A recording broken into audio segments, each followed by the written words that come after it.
Hi friends, welcome back to my channel. ఈరోజు video ఏంటంటే మేము తాటి గారెలు చేయబోతున్నాం అనమాట. ఫస్ట్ టైం ట్రై చేస్తున్నాము, మాకు కూడా తెలియదు. ఇదొక సొంత వీడియోనే, ఎక్కడ కాపీ కొట్టి చేస్తున్నదైతే కాదు. ఏదో ట్రై చేస్తున్నాము, ఎలా వస్తుందో తెలీదు. కానీ ఈ వీడియో చేసేటప్పుడు నాకు ఒక ఐడియా వచ్చింది, మీకు కూడా చూపిద్దాము అని. సో ఈ వీడియో అందుకోసమే చేస్తున్నాను అనమాట. ఇది ఎలా చేసుకోవాలి, దీనికి కావాల్సిన పదార్థాలు ఏంటో చూద్దాము. ఇవి చాలా టేస్టీగా ఉంటాయి. యాక్చువల్గా నాకు తిన్న తర్వాత తెలిసింది, బయటకి మాత్రం క్రిస్పీగా ఉంటాయి, లోపల సాఫ్ట్గా ఉండిపోతాయి.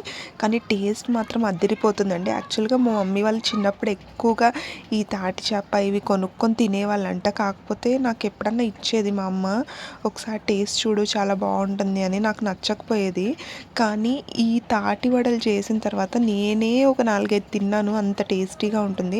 ఫస్ట్ మనము ఈ తాటికాయ మీద ఉన్న తోలుని మొత్తం ఇలా తీసేసుకోవాలండి. తీసుకున్న తర్వాత ఇలా చిల్లులు గరిటె కానీ, లేదంటే మీ దగ్గర ఏదైనా చిల్లులు గిన్నె ఉంటే కానీ, ఇలా బాగా దాని లోపల ఉన్న జ్యూస్ని మొత్తం ఇలా తురమాలి. ఇది యాక్చువల్గా 90స్లో ఉన్న వాళ్ళకి బాగా అవగాహన ఉంటుంది వీటి గురించి. అప్పట్లో బాగా తినేవాళ్ళంట. మా అమ్మ దీని గురించి చాలా స్టోరీస్ చెప్పేది. ఇలా తినేవాళ్ళము, దీనికోసం డబ్బులు తీసుకొని వెళ్ళి కొనుక్కొని మరి తినేవాళ్ళం. స్కూల్ నుంచి వచ్చేటప్పుడు స్కూల్ బయట బండ్లు ఉంటే అక్కడ తినేవాళ్ళము అని చెప్పి చాలా స్టోరీస్ చెప్పేది. కానీ పాపం ఇక్కడ చాలా వెతుకుతుందండి న్యాచురల్గా దొరికేది. ఆ టేస్ట్ కోసం కొనుక్కుందామని చాలా వెతుకుతుంది. కానీ ఇక్కడ అంతా మనకంతా కల్తీ అయిపోయేసరికి అంత టేస్టీగా అప్పట్లో తిన్న టేస్ట్ ఆవిడకి ఇప్పుడు దొరకట్లేదు. మేము ఊరెళ్తే అక్కడ తాటికాయ అమ్ముతున్నారు. ఇంకా పాత జ్ఞాపకాలు గుర్తొచ్చి ఎవరైనా తెచ్చుకోవాలనుకుంటారు కదా, అలా తీసుకొని వస్తే ఇది చేద్దాము అని ట్రై చేసామన్నమాట. యాక్చువల్గా ఈ తాటికాయని కాల్చుకొని తింటే కూడా ఇంకా బాగుంటుందంట, నాకు తెలీదు. సో ఈ విధంగా చిల్లుల గిన్నె కానీ, చిల్లులు గట్టె కానీ ఉంటే దాన్ని బాగా ఇలా తురుముకోవాలండి. లోపల గుజ్జంతా కిందకి దిగాలి. కానీ చాలా అంటే చాలా ఓపిక కావాలి, పేషెన్స్. అండ్ అలాగే చాలా చేతులు పెయిన్ కూడా వస్తాయి. కానీ మనకి ఒక కాయలో 3 ఇత్తనాలు అనేది ఉంటుంది. ఆ ఇత్తనాలకి చాలా కొద్ది గుజ్జే వస్తుంది, ఎక్కువ రాదు. మొత్తం ఆ టెంకే కనిపించేదాకా మనం అరగదీయాలి బాగా. ఒక కాయ మొత్తం తురిమితే మనకు వచ్చిన గుజ్జు ఇంత మాత్రమే అనమాట.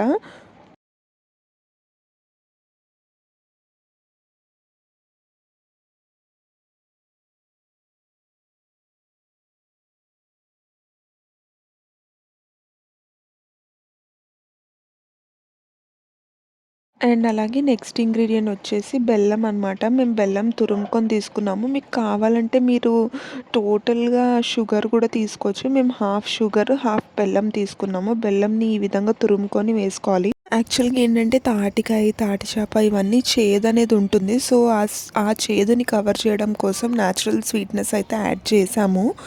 సో అలాగే ఒక 4 కప్స్ ఆఫ్ బొంబాయి రవ్వ వేసాము. అండ్ అలాగే బియ్యపిండి కూడా వేసాము, ఒక 2 కప్స్. బియ్యపిండి ఎందుకంటే క్రిస్పీగా రావడానికి. ఆబ్వియస్గా మనకి లోపలైతే సాఫ్ట్గానే ఉంటుంది గారెలు, కానీ పైకి క్రిస్పీగా కనపడడం కోసం మేము బియ్యపిండి అయితే వేసాము.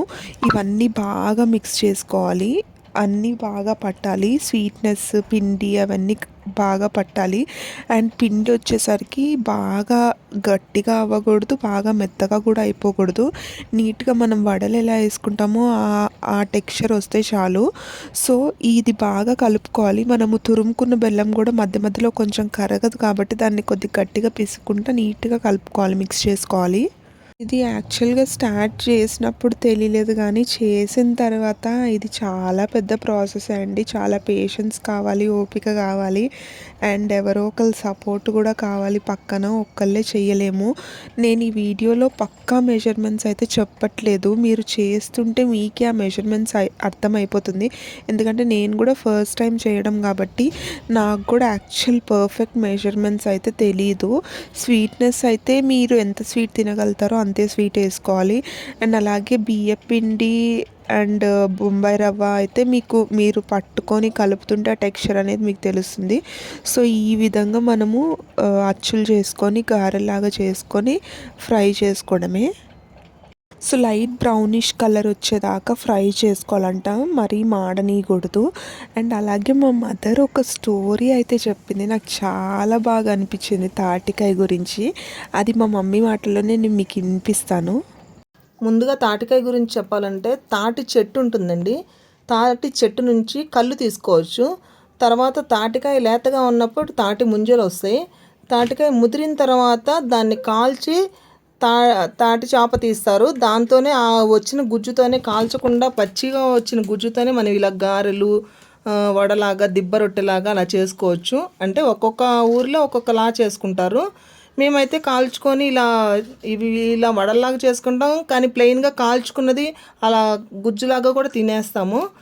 దాని తర్వాత తాటికాయ తీసుకెళ్ళేసి ఆ గుజ్జు మొత్తం తినేసిన తర్వాత దాని టెంకి ఉంటుందండి. అంటే దాని అది పగలగొడితే గట్టిగా మనకి ఎండు కొబ్బరి లాంటిది వస్తుంది. అది చాలామంది తింటారు, కొంతమంది తినరు. అది తీసుకెళ్ళి భూమిలో పాతి పెడితే, ఆ టెంకిని తీసుకెళ్ళి భూమిలో పాతి పెడితే తేగలు వస్తాయండి.